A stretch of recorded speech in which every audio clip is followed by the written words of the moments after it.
Okay, hello everyone. My name is Randy Lopati, International Relations student of President University. And I'm Clara Tauli Angela Risner-Shanturi, also an international relations student from President University. Today, we will discuss a topic that is quite controversial in the world of foreign policy, more specifically about the vaccine diplomacy carried out by China and the United States. We're going to compare them both, so let's move on. Well, a little explanation regarding vaccine diplomacy. Vaccine diplomacy is a form of medical diplomacy.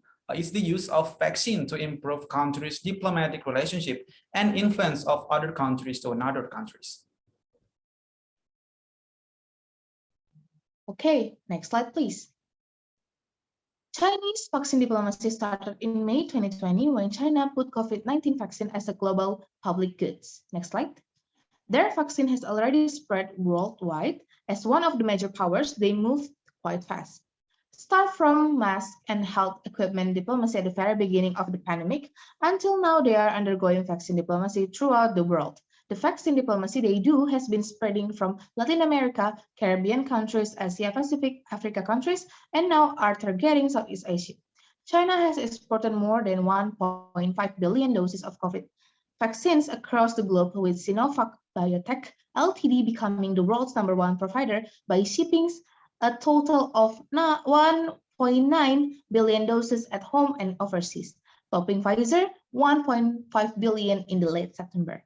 COVID has shown just how quickly this Chinese pharma industry can mobilize and how fast they can give off influence through this kind of soft power towards poor nations. The China vaccines are far cheaper and appear faster as a solution to this COVID-19 pandemic.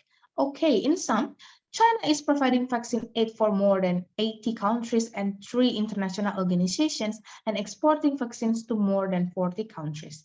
Also, China production cooperation with more than 10 countries is in progress, and Sinovac had delivered more than 200 million vaccine doses globally till the end of March, and officials say more than 30% of Sinovac's vaccine production is for global distribution.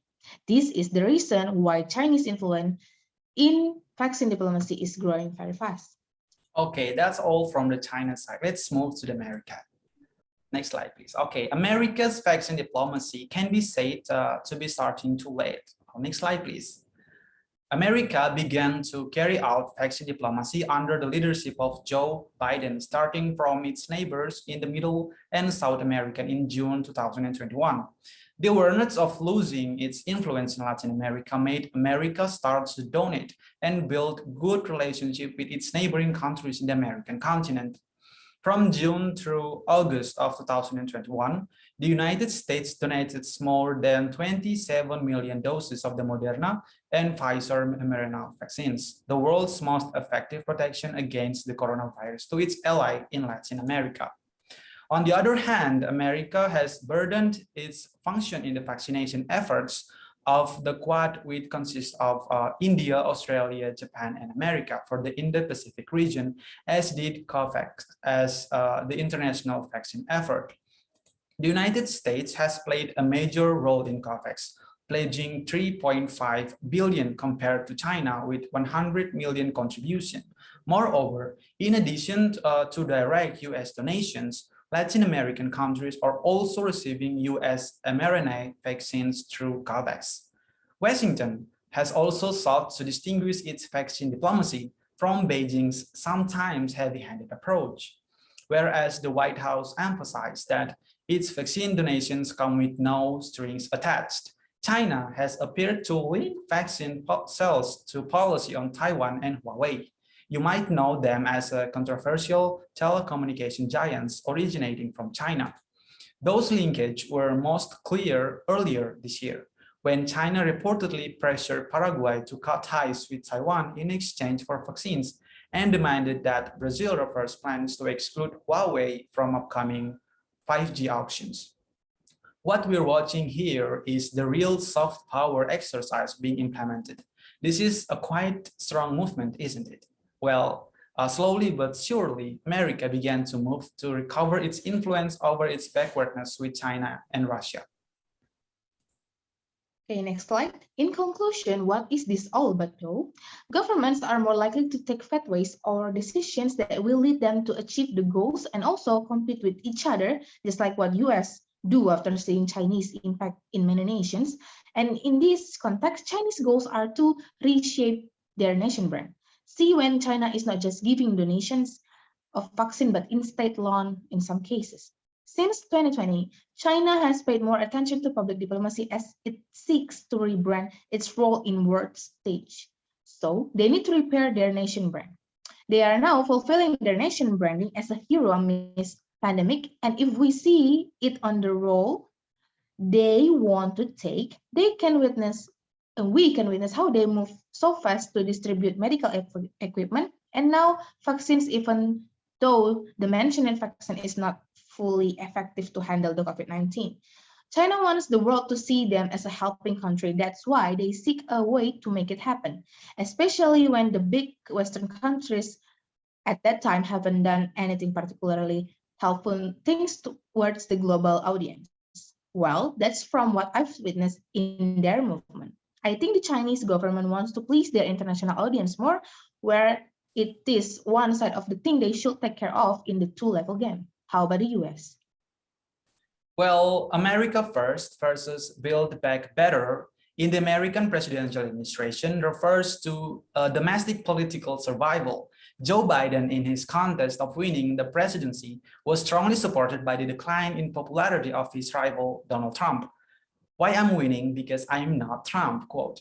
Many of Trump's policies are opposed and considered wrong by his people and other countries. This then caused Joe Biden to fix and reform most of the policies made by Donald Trump during the pandemic. Biden decided to prioritize the American population and prioritize increasing domestic popularity with various policies that benefit the country so that the United States puts foreign interest after domestic interest. This can be seen from the policy of the United States, which tends to only maintain its influence and not let its influence fade or even disappear in some regions, such as Latin America and Asia Pacific. The American movement personally does not emphasize their seriousness in such effort in Asia Pacific and Africa, or America tends to show that they exist. Meanwhile, the seeming collapse of Moscow and Beijing's vaccine diplomacy efforts means that the United States needs to be there to pick up the slack, providing safe, effective vaccines to the world.